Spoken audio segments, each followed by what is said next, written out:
usus lumen anus ini, sehingga anus ini tertutup kuat dan Anda tahan. Saya nggak mau buang air besar sekarang. Karena otot ini bisa Anda perintah. Mau Anda mau Anda suruh kontraksi, dia kontraksi. Mau Anda suruh relaksasi, dia akan relaksasi. Begitu selesai kuliah, Anda akan lari ke belakang, ke toilet. Kemudian di sana baru Anda bernapas panjang, lega, dan minta supaya otot ini relaksasi, maka terbukalah anusnya. Barulah di situ kotoran dikeluarkan. Jelas ya?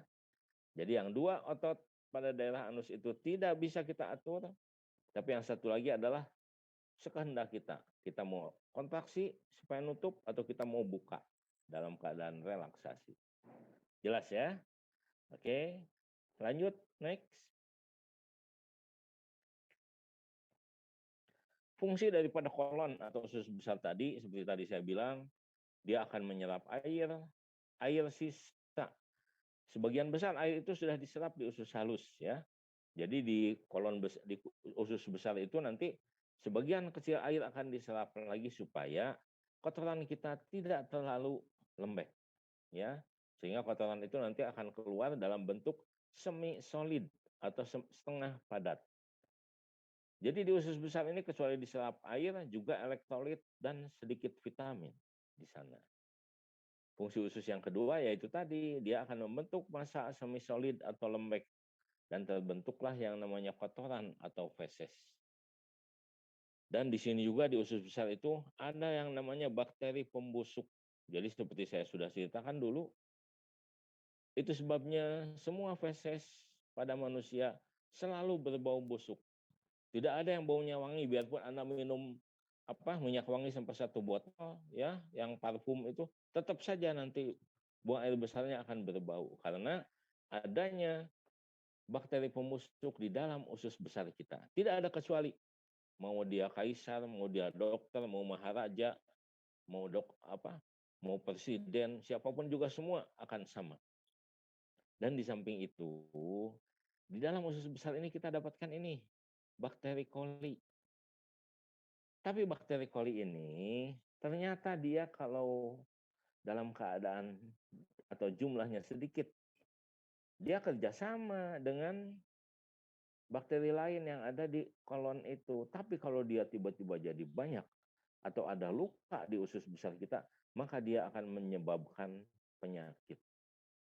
Tapi normal dia tinggal di sana bekerja sama dengan bakteri-bakteri lain yang ada pada usus besar. Oke, lanjut. Next.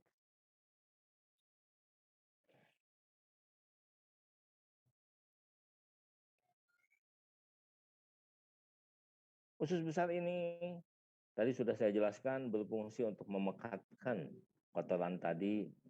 Di sana nanti pada kotoran tadi kita dapatkan adanya serat-serat dari jenis-jenis makanan ya. Jadi nanti yang tadi saya bilang ada Taenia coli yang otot polos yang melintang tadi bersama-sama dengan hausta, dia akan mengocok, memaju mundurkan kotoran tadi sehingga sebagian air nanti diserap di kolon dan sisanya nanti itu yang akan dibuang. Ya. Itu sebabnya kita biasanya buang air besar setiap hari. Kalau kita tidak buang air besar dalam waktu 3 hari, selama 3 hari itu airnya akan diserap terus oleh usus besar tadi. Jadi penyerapan usus besar dibatasi sampai feses itu berbentuk setengah padat. Tapi kalau besoknya masih ada lagi di sana, yang bentuk setengah padat itu akan diserap lagi airnya. Mulailah dia lebih padat. Nanti hari ketiga dan seterusnya, apalagi kalau sudah 1 minggu. Maka kotoran tadi akan menjadi mengeras. Ya, sehingga akan sulit untuk buang air besar. Ya. Oke, lanjut. Next.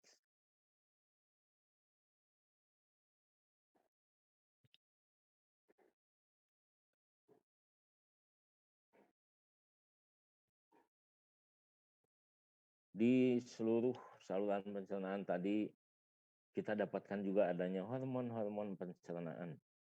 Di daerah lambung ada yang dinamakan gastrin, kemudian ada lagi sekretin dan kolesistokinin yang ada di daerah duodenum. Ya, gastrin itu di daerah lambung biasanya dibebaskan terutama kalau asam lambung itu berada di dalam duodenum. Di mana gastrin ini maksudnya adalah untuk menetralisir asam itu tadi. Jadi kalau asam di HCl tadi di lambung tadi ikut ke dalam usus 12 jari, itu bisa merusak usus 12 jari. Karena memang nanti pada penyakit mah itu, luka itu bisa terjadi pada daerah lambung sampai daerah duodenum tadi. Jadi gastrin tadi nanti akan dikeluarkan untuk menetralisir asam lambung yang ada terutama di daerah usus 12 jari. Sedangkan kolesistokinin ini dibebaskan kalau terlalu banyak produk lemak di dalam duodenum, itu akan membantu fungsi daripada empedu dan membantu fungsi daripada lipase. Karena pencernaan lemak ini cukup sulit, ya. Jadi lemak itu biasanya harus diemulsi dulu, sudah diemulsi baru dia dicerna menjadi bagian-bagian yang lebih kecil. Ya. Oke, next, lanjut.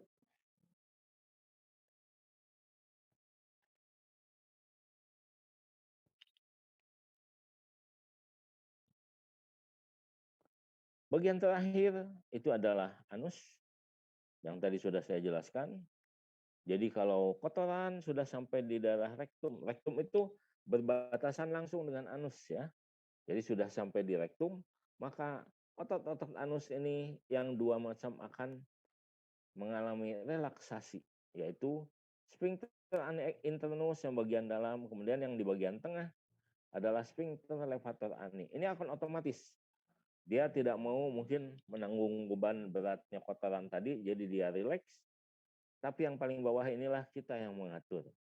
Kalau kita sedang santai, kita akan menunduk ke belakang, kemudian otot yang terakhir ini yang paling luar atau sphincter externus akan rileks dan kita akan buang air besar.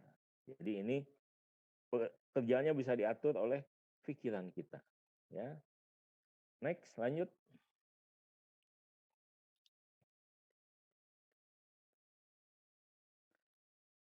Kita kembali sekarang ke rongga perut atau rongga abdomen yang berada di bawah rongga dada. Rongga abdomen ini merupakan ruangan yang paling luas dari seluruh tubuh kita. Nanti di bawah dia akan berhubungan dengan rongga panggul atau pelvis yang sangat penting bagi seorang perempuan. Di dalam rongga panggul, di dalam rongga abdomen ini kita akan dapatkan jaringan ikat atau selaput jaringan ikat serosa yang tipis, yang merupakan jaringan ikat longgar, tapi di situ kaya akan lemak dan pembuluh darah. Lapisan ini nantinya sama seperti kalau pada rongga dada kan ada yang namanya pleura yang melapisi dinding dada dan juga melapisi paru-parunya. Maka di dalam rongga perut itu namanya adalah peritoneum. Jadi selaput jaringan ikat ini selalu ada pada setiap organ dan selalu ada pada setiap ruangan di dalam tubuh kita. Yang menempel pada dinding perut dinamakan peritoneum parietal. Itu melapisi dinding abdomen depan, kemudian dinding abdomen bagian belakang. Nanti selaput yang satu lagi kan biasanya selalu dua lapis. Yang satu melapisi dindingnya sama seperti pada dinding dada, yang satu lagi meliputi organ-organnya. Nah, yang meliputi organ inilah dinamakan peritoneum visceral. Kalau yang di rongga dada, peritoneum pleura parietal, pleura visceral itu yang membungkus paru-paru. Yang di daerah jantung, perikardium visceral itu membungkus jantungnya.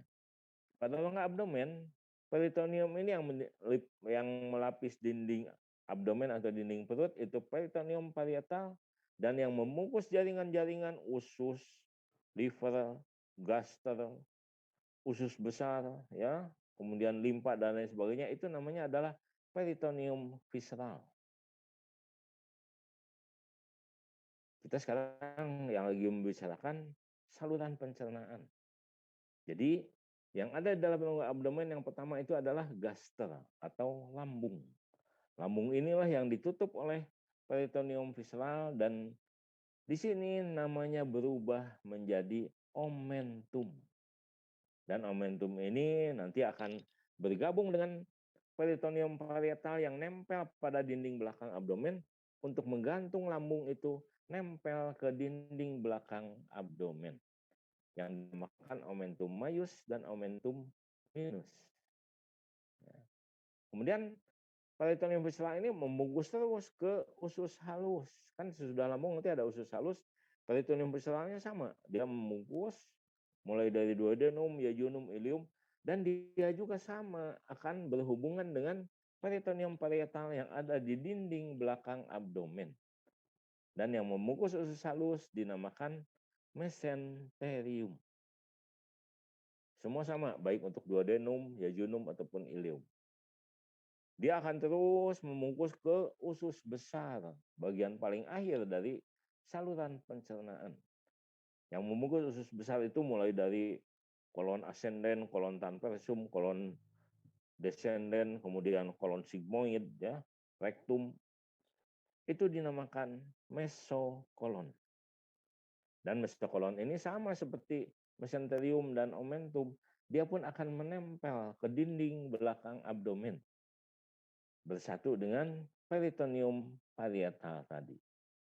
Itu sebabnya lambung yang ada di kiri atas abdomen, kemudian usus halus yang ada di tengah-tengah, kemudian usus besar yang ada di sebelah kanan, naik ke atas melintang, kemudian turun lagi dari sebelah kiri turun lagi ke bawah sampai ke anus, itu tetap pada tempatnya. Anda ingat kan? Panjangnya usus halus berapa? 6 meter. Dia bergulung-gulung di bagian tengah daripada rongga perut kita. Kemudian nanti usus besar panjangnya berapa? 1,5 meter. Di mana dia berada pada bagian bawah kanan, naik ke atas, melintang, turun lagi di sebelah kiri bawah. Tapi mereka tetap selalu pada tempatnya. Padahal mereka itu selalu bergerak. Peristatik itu selalu berjalan, mulai dari esophagus ke lambung, yang dikocok makanannya, masuk ke duodenum, terus ke usus halus, itu selalu berjalan dari atas ke bawah. Tapi mereka tidak pernah lepas dari tempatnya karena bungkus daripada gaster, bungkus daripada usus halus, bungkus daripada usus besar, nempel semua di dinding belakang perut. Jelas ya? Oke, next, lanjut.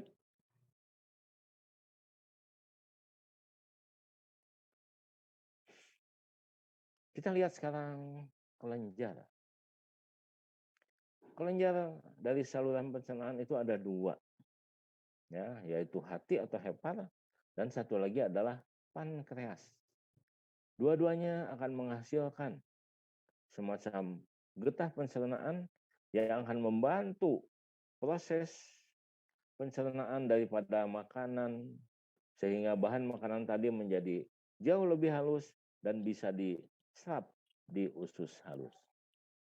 Kelenjar atau organ yang paling besar di dalam tubuh hati ini, meskipun dia kelenjar untuk saluran pencernaan, tapi dia merupakan organ terbesar. Kan seperti saya sudah sampaikan dulu, otak paling besar sebesar kepala kita. Jantung juga demikian. Paru-paru pun sama. Dan paru-paru biar gimana juga dia kan lebih ringan. Karena isinya hanya udara dengan pembuluh darah. Liver inilah yang padat. Dia berada mulai dari pertengahan bagian atas daripada rongga perut kita sampai ke bagian kiri di tengah-tengah. Sampai ke bagian kanan tengah-tengah daripada perut kita yang bagian atas. Beratnya 1,5 kilogram. Warnanya kecoklatan karena di sana banyak sekali pembuluh darah dan sel-sel liver yang menghasilkan empedu.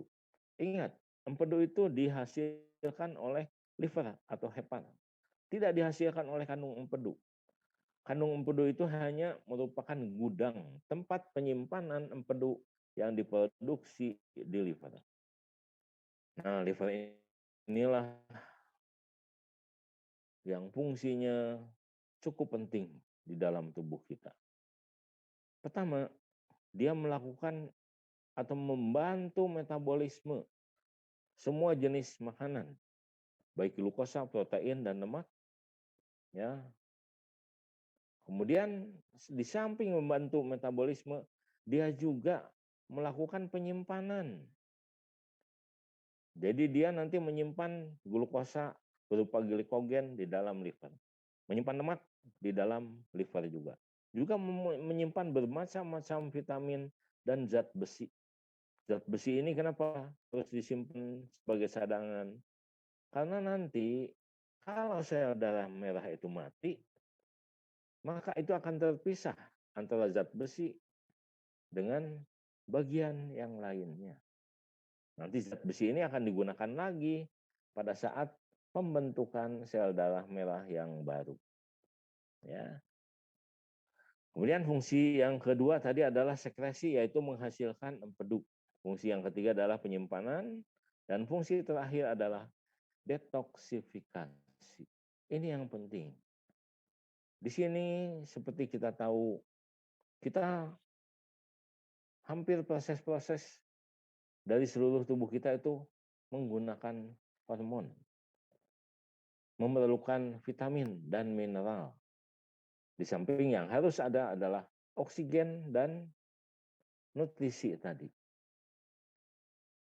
Detoksifikasi kenapa? Anda tahu nggak, kalau Anda minum obat-obatan, Anda juga makan makanan tuh ada yang aman atau disebut makanan sehat, ada juga makanan yang membawa racun. Ya,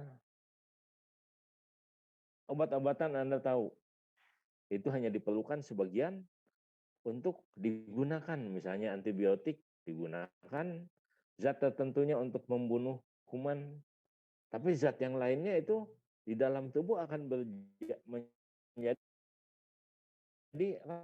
racun. Maka sisanya itu adalah racun juga. Nah, ini semua tuh harus dinormalkan. Siapa yang bisa menormalkannya? Itu adalah liver. Jadi di liver ini atau di hepar atau di hati ini dilakukan detoksifikasi terhadap sisa produk sisa hormon yang sudah digunakan. Ada juga racun-racun yang masuk baik dari obat-obatan atau yang tidak sengaja seperti polusi kendaraan dan lain sebagainya. Alkohol apalagi, yang sering minum alkohol itu juga sama, harus dilakukan detoksifikasi. Dan ini obat seperti yang tadi sudah saya sampaikan, termasuk nantinya dia akan menghancurkan sebagian daripada sel darah merah yang sudah habis waktunya, yang usianya sudah maksimal 120 hari tadi. Oke, lanjut, next.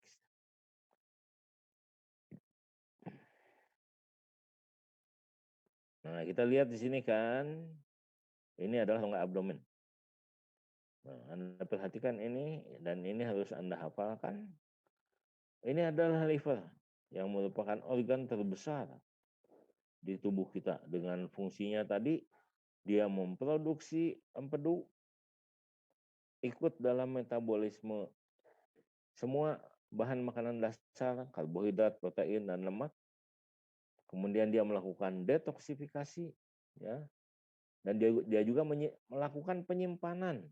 Jadi kalau kita terlalu banyak makan lemak, lemak itu nggak sempat dibuang sebagian besar, nanti sebagian besar ditimbun sehingga orangnya jadi gemuk, kemudian sebagian lagi nanti disimpan sebagai lemak di liver. Lalu empedu yang dibentuk tadi akan dikeluarkan, masuk dia ke dalam kandung empedu atau vesika. Nanti dari kandung empedu ini, nah, ini kan duodenum nih, usus 12 jari yang tadi saya katakan. Nanti ini ada suatu saluran yang masuk ke dalam duodenum bersama-sama dengan saluran yang berasal dari pankreas. Nah, yang dari sini. nanti akan masuk ke dalam duodenum pada tonjolan di lumen yang namanya papilla vateri tadi. Kemudian ini adalah lambung yang mempunyai 3 lapis otot karena fungsinya cukup berat. Kemudian dia nanti akan menyambung dari duodenum ke jejunum dan ilium. Nanti di usus halus itulah terjadi penyerapan sari-sari makanan untuk masuk ke dalam pembuluh darah.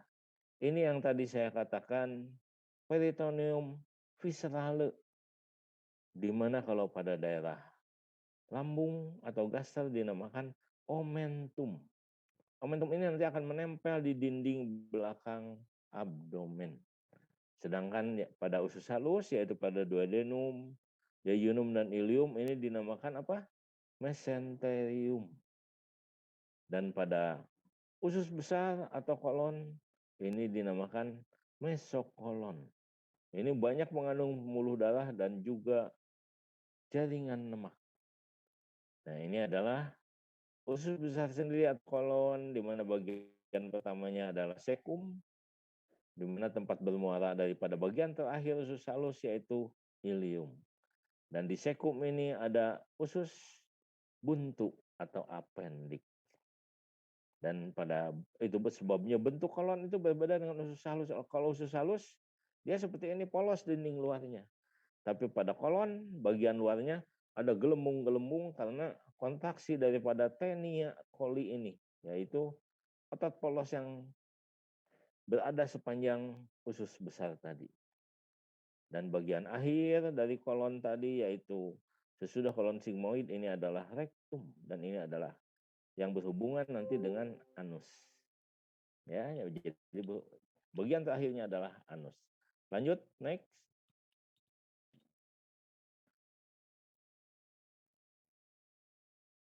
Kandung empedu. Nah, tadi kandung empedu kelihatan kan di bagian bawah, di tengah, di bagian bawah daripada liver atau hati. Bentuknya kecil, seperti buah pir. Tahu buah pir kan? Yang bawahnya gelembung, ke atasnya agak mengecil. Panjangnya hanya 10 sampai 12 cm, kira-kira sepanjang ini. Ya. Dengan bentuknya bulat di bawah dan di atasnya agak mengecil. Kapasitasnya aja hanya 60 cc kok, sedikit sekali. Dan di sana tempat penyimpanan. Nah, seperti ini saya katakan, meskipun namanya kandung empedu, bukan memproduksi, tapi dia menyimpan sebagai gudang. Di sana disimpan dan dikentalkan. Nanti pada saat tubuh kita memerlukan empedu, yaitu karena kita makan lemak, baik sedikit ataupun banyak, maka dari duodenum diberitahu, ditelepon tuh kandung empedu tuh. Nih di sini di tempat gua ada lemak. Dikirimlah oleh kandung empedu lemak tadi ya melalui saluran yang namanya ductus holodecus. Jadi ingat, empedu itu diproduksi di liver atau di hati, dikirim dia ke kandung empedu lewat salurannya. Salurannya jangan lupa adalah ductus hepatica. Nanti dari ductus hepatica itu akan masuk ke dalam kandung empedu. Dari kandung empedu nanti baru dikirim lagi ke usus 12 jadi atau duodenum melalui ductus holodecus. Dan fungsi empedu bukan mencernakan lemak. Ingat, yang mencerna lemak itu nanti adalah lipase, yaitu enzim yang dikirim dari pankreas. Empedu itu membantu mengemulsi kemudian menggumpalkan gitu supaya nanti mudah dicerna oleh lipase tadi. Membantu juga penyerapan. Jadi untuk emulsifikasi lemak, untuk absorpsi lemak, dan juga mengeluarkan kolesterol dari tubuh kita. Karena kolesterol itu sebagian nanti harus dibuang, yaitu kolesterol yang jelek. Kalau kolesterol yang baik nggak apa-apa diserap. Tapi kolesterol yang jelek harus dibuang. Ya. Lanjut, next.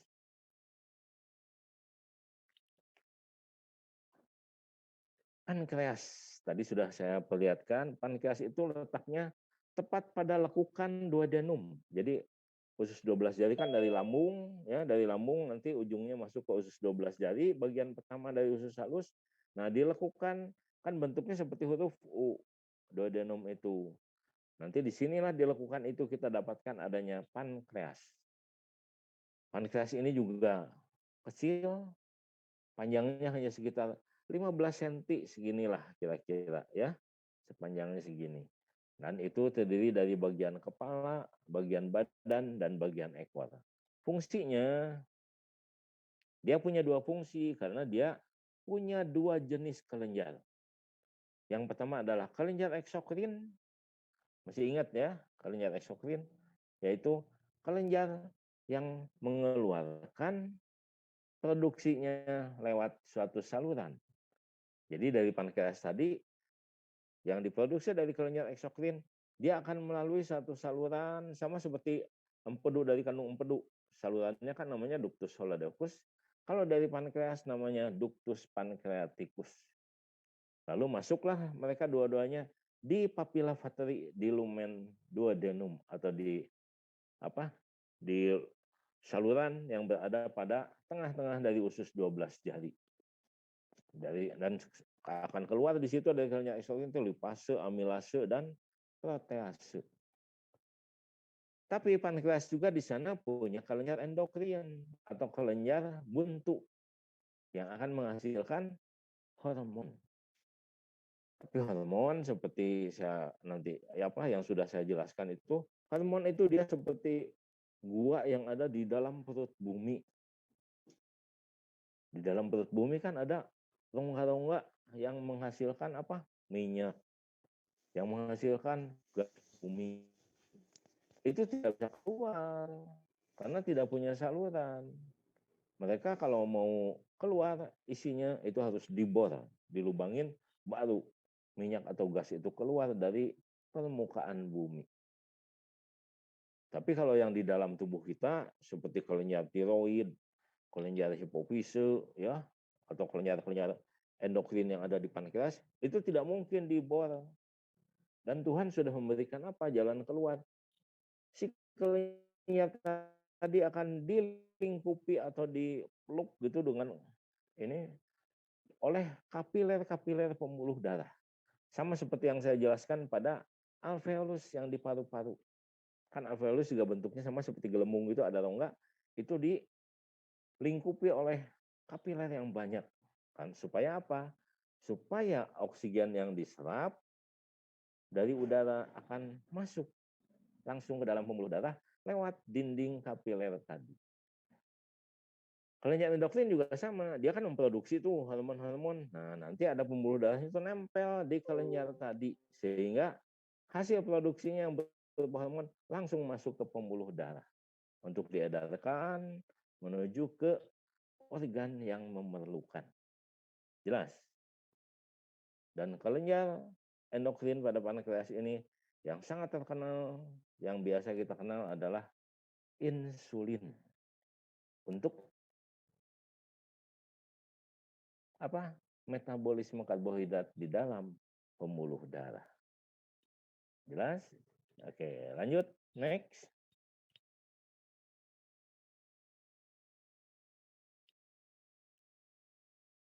Nah, ini yang tadi saya jelaskan. Ini adalah kandung empedu yang nempel di bagian bawah dari liver. Di sini empedunya dikirim dari liver nih. Nah, dari hati itu kan memproduksi empedu, dikirim dia lewat dua saluran kanan dan kiri. Masuk. Nah, dari hati ke kandung empedu dikirimnya lewat yang namanya ductus hepaticus. Nanti dikirim, nah ini kan ada salurannya, dibawa masuk ke sini. Inilah di sini disimpan. Masuk ke sini melalui ductus cysticus. Ductus cysticus ini adalah saluran tempat keluar masuk empedu dari kandung empedu. Nanti di sini di kandung empedu ini dikumpulin dan dikentalkan. Nanti pada saat kita makan, lemaknya kemudian ada yang masuk ke sini ke dalam duodenum atau usus 12 jari yang tadi saya bilang berbentuk huruf U seperti ini. Ya. Nah, di sini ada yang namanya papilla vateri. Papilla vateri ini nanti tempat masuknya ductus choledochus. Berbeda jadi ya, ingat ini. Empedu dari hati dikirim ke kandung empedu lewat ductus hepaticus. Tapi kemudian empedu dikeluarkan dari kandung empedu menuju ke usus 12 jari adalah melalui ductus choledochus. Dan nanti di sini dia akan bermuara bersama-sama dengan ductus pancreaticus yang berasal dari pankreas. Ini yang dihasilkan dari sini adalah kelenjar eksokrinnya. Nah, nanti akan bermuara bersama-sama dengan saluran empedu tadi. Ini adalah bentuk pankreas dan di sini di pankreas ini nanti kita dapatkan adanya yang berbentuk pulau-pulau Langerhans. Di dalamnya ada sel alfa, beta, dan gamma. Dan salah satunya nanti akan menghasilkan yang namanya insulin untuk metabolisme karbohidrat. Jelas, sudah lihat gambar ini kan? Ya, nanti Anda kalau mau mempelajari tinggal melihat gambarnya, Anda pasti sudah tahu. Jadi ini adalah bagian pertama dari usus halus, namanya duodenum. Nanti berlanjut menjadi ileum dan ileum. Lanjut, next.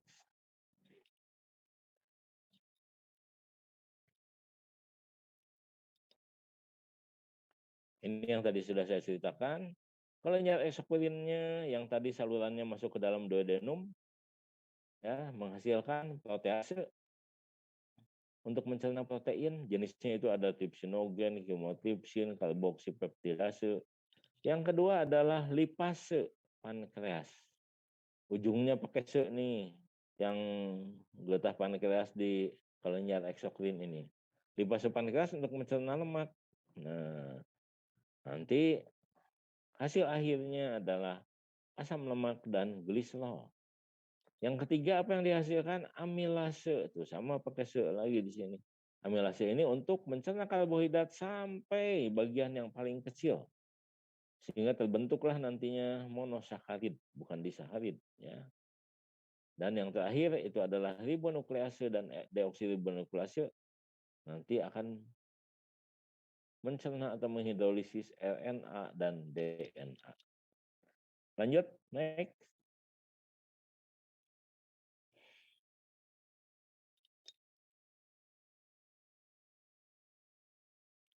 Kita lihat sekarang fisiologi.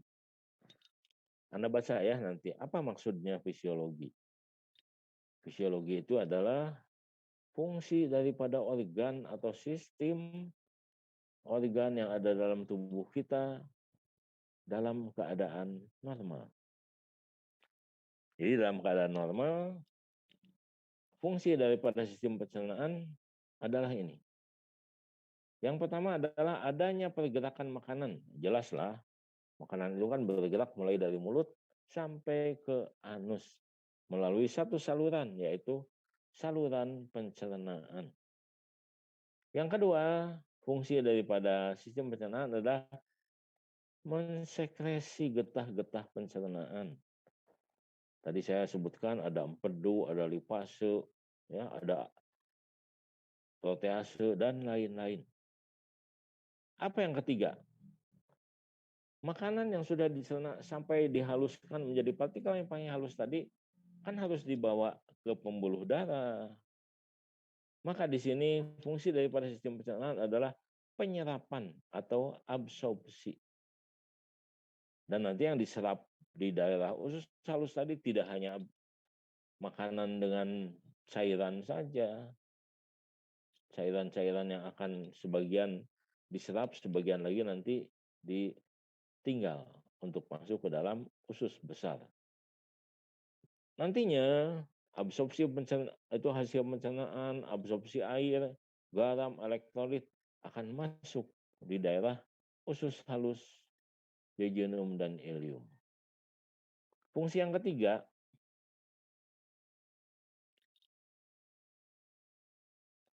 saluran pencernaan ini harus mempunyai sirkulasi darah yang baik. Ya, jadi saluran pencernaannya harus dalam keadaan sehat. Tidak ada bakteri-bakteri yang jelek di sana. Semua nanti akan diusir oleh bakteri-bakteri baik yang ada pada saluran pencernaan. Nanti fungsi yang terakhir, ternyata semua fungsi pada saluran pencernaan tadi akan dikelola oleh sistem saraf dan hormon. Nanti sangat tergantung yang mana keperluannya, maka itulah yang akan mengatur fungsi daripada sistem pencernaan tadi. Oke, lanjut, next.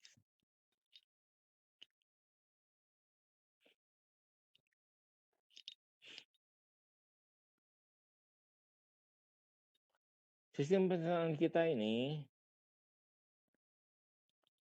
dia dikontrol oleh saraf yang berasal dari pusat, tapi ternyata di saluran pencernaannya sendiri, terutama di usus halus, itu ada dua tempat, apa kalau kita sih, seperti cabang-cabang dari susunan saraf pusatnya. Saraf pusat yang mengontrol pekerjaan daripada saluran pencernaan adalah susunan saraf otonom atau susunan saraf tidak sadar. Sehingga kita tidak bisa tiba-tiba kita buang air besar susah, kita atur supaya dia bisa keluar. Nggak bisa. Tiba-tiba buang air besar kita, diare banyak, berhenti diarenya lah, gimana caranya? Nggak bisa juga. Kita tidak bisa mengatur proses yang terjadi pada saluran pencernaan. Kita makan udah banyak, tiba-tiba lihat ada makanan lain lagi.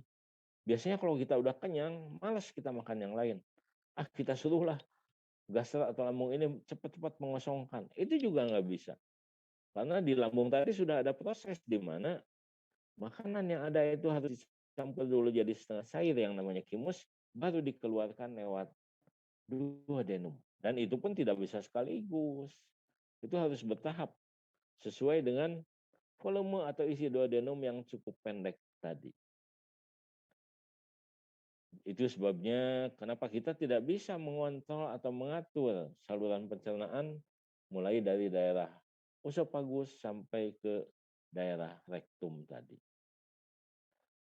Persarapan otonom ini akan berasal dari saraf simpatis dan juga dari parasimpatis. Karena saraf otonom kan terbagi dua tuh. Di mana yang satu gunanya untuk mempercepat, yang satu lagi gunanya untuk menenangkan. Ya, ternyata di saluran pencernaan ini terdapat sistem saraf sendiri. Jadi dia punya kayak distributornya gitulah di saluran pencernaannya. Yang pertama adalah dinamakan plexus mesentericus Auerbach. Sesuai namanya mesentericus, ya, dia terletak di bagian agak keluar. Ini gunanya adalah mengatur pergerakan peristaltik usus tadi, ya. Jadi usus tadi peristaltiknya ikut diatur oleh plexus mesentericus Auerbach tadi. Kemudian ada satu lagi grup saraf ini yang dinamakan plexus submucosa Meissner. Ini terdapat di bagian sebelah dalam mendekati lumen. Jadi kalau ini lumen usus, di lapisan keduanya itu di submucosa kita dapatkan ini plexus Meissner. Dia ini fungsinya untuk mengatur sekresi, ya, mukus yang dikeluarkan, dan juga untuk mengatur pembuluh-pembuluh darah biar bekerja aktif dalam mengambil sari-sari makanan yang berasal dari makanan yang ada di lumen usus tadi. Oke, lanjut, next. Hormon tadi sudah saya jelaskan sebelumnya, ini nanti ada kebanyakan hormonnya memang adalah lokal yang dihasilkan oleh bagian dalam dari saluran pencernaan tadi. Nanti ada yang letaknya di gaster, ada yang di duodenum, tapi ini tidak saya jelaskan karena pokoknya ini adalah akan membantu sistem pencernaan, yaitu ada holositokinin, enterokinin, gastrin, dan sekretin. Yang saya jelaskan adalah enzim-enzimnya saja yang langsung berfungsi terhadap pencernaan bahan-bahan makanan tadi. Ya, oke, lanjut, next. Proses pencernaan makanan Kan di depan tadi sudah disebutkan waktu minggu yang lalu, makanan masuk ke dalam mulut, minuman masuk ke dalam mulut kita. Dan proses masuknya makanan tadi, mulai dari mulut sampai ke bagian paling ujung berjalan, itu dinamakan proses ingesti. Tapi makanan ini nanti di dalam mulut, sebelum dia melanjutkan ke dalam esofagus dengan cara ditelan, maka dia harus dihaluskan dulu. Masih harus dihaluskan. Mie Anda makan yamin, yamin manis, yamin asin, itu harus dihaluskan juga. Apalagi kalau makan bakso. Bakso kan nggak mungkin langsung ditelan. Pasti nyangkut di laring. Jadi dia dihaluskan dulu. Apapun juga dihaluskan. Mau yang keras, mau yang lunak, mau yang lembut. Yang panas, yang dingin, semua dihaluskan dulu. Prosesnya disebut mengunyah. Jadi di sini prosesnya adalah secara fisik. Dan ingat seperti saya bilang, kalau sayuran atau buah-buahan dikunyah agak lama. Supaya apa? Seperti kangkung. Kan ada batangnya, ada daunnya. Itu kalau dikunyah agak lama, maka itu membran atau bungkus selulosanya akan pecah. Sehingga bagian dalamnya bisa digunakan oleh tubuh kita. Ya. Kemudian proses kedua adalah menelan atau deglusi. Ini prosesnya cepat sekali, sepersekian detik. Ya. Jadi sepersekian detik sampai 2 detik itu, maka makanan tadi akan ditelan, dan pada saat menelan makanan, Anda ingat kan di pernapasan, epiglotis yang ada di pinggir dari trachea, pinggir atas, itu akan menutup supaya makanan bisa lewat langsung masuk ke saluran makanan yang ada di belakang saluran udara. Oke, lanjut, next. Sudah ditelan, maka di dalam lambung itu akan diproses juga dengan dibulak-balik makanan tadi, dicampur antara yang padat dengan yang cair, kemudian di sana nanti dicampur dengan enzim-enzim ataupun produk-produk asam lambung dan sebagainya, sehingga makanan akan jadi lebih halus dan menjadi seperti yang saya bilang, bubur cair atau kimus. Kemudian dia akan menuju ke duodenum atau usus 12. Jadi sebagian-sebagian dimasukkan ke dalam usus 12 jari, sisanya di dalam lambung dikocok lagi, dibulak-balik. Begitu seterusnya.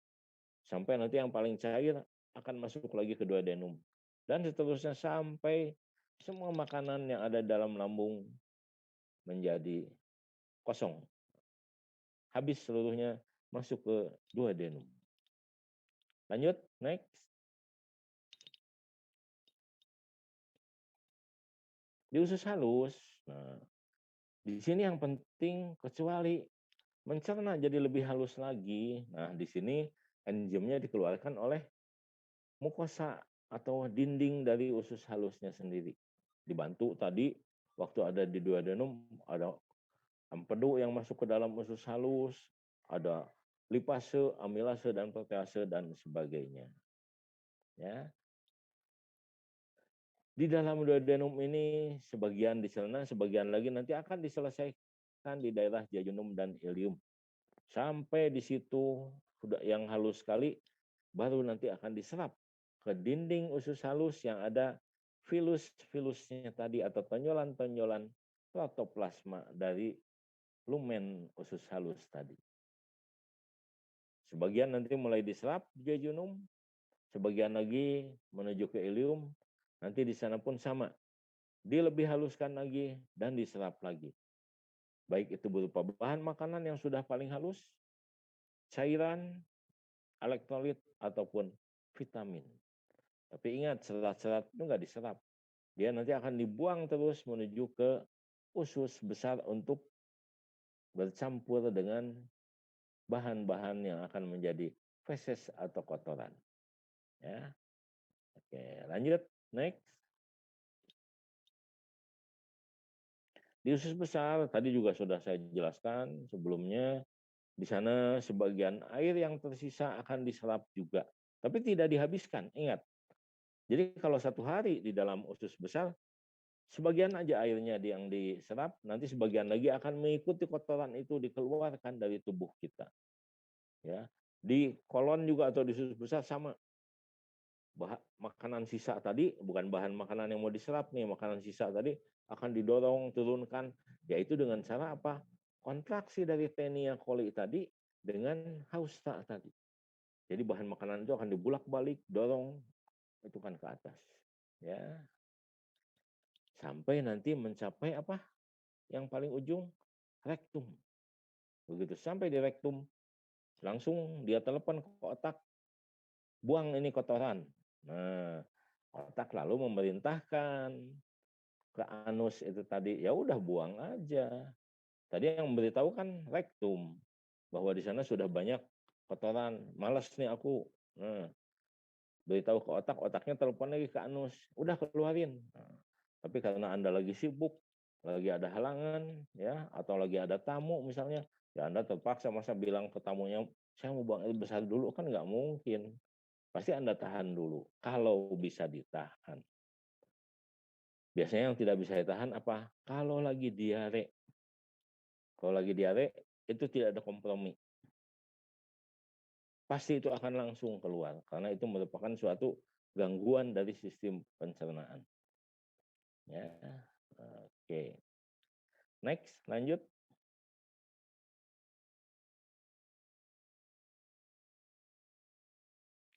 Zat makanan tadi intinya adalah untuk bahan-bahan metabolisme. Dan seperti saya sudah jelaskan sebelumnya, hasil daripada metabolisme tadi akan diperlukan untuk proses kehidupan sehari-hari, baik itu pergerakan fisik, kegiatan fisik, pergerakan daripada seluruh organ, produksi, pekerjaannya, seperti otak harus berpikir, paru-paru harus bernapas, jantung harus mengirimkan darah, ginjal harus mengeluarkan air kemih, dan sebagainya. Semua itu akan perlu hasil dari metabolisme tadi. Tapi di samping itu, hasil metabolisme tadi tidak hanya untuk pergerakan fisik saja ataupun pergerakan organ-organ. Dia juga harus mengganti sel-sel yang mati. Dia harus menambah jumlah sel-sel, terutama pada mereka yang sedang dalam pertumbuhan. Mulai dari bayi sampai akhir balik. Dia harus memperpanjang tulang, menambah tebal kulit, ya, membesarkan badannya, dan sebagainya. Belum lagi kalau terjadi kerusakan karena trauma, karena tersinar matahari terlalu lama, dan sebagainya. Jadi, sel-sel yang mati dalam tubuh kita itu ada 2. Pertama adalah sel-sel yang mati secara alami atau fisiologis. Yang kedua, sel-sel yang mati atau rusak karena trauma atau gangguan dari luar. Jadi ada 2. Kalau dalam keadaan fisiologis nggak jadi masalah. Tubuh kita akan memproses seperti biasa. Tapi kalau terjadi trauma dan lain-lain, sakit dan lain sebagainya, datang bakteri, virus, maka tubuh akan bekerja ekstra keras.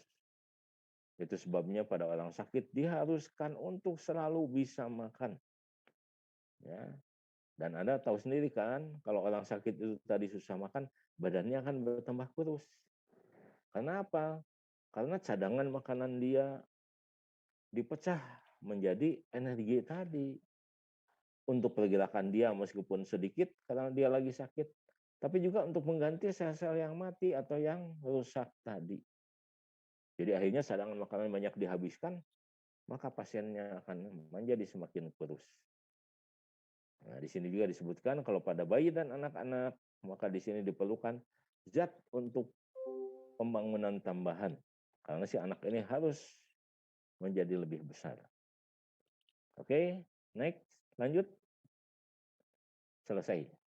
Ya. Jadi itulah yang saya jelaskan. Nah, nanti kalau di UTS Anda ingat yang tadi saya tekankan poin-poinnya, yang selalu saya ulang-ulang, nanti datang ke rumah supaya Anda tidak lupa, cepat lihat lagi. Apa yang tadi saya jelaskan ulang-ulang atau saya tekankan beberapa kali. Mudah-mudahan nanti keluar di UTS. Oke? Ya, silahkan. Kalau ada yang mau bertanya,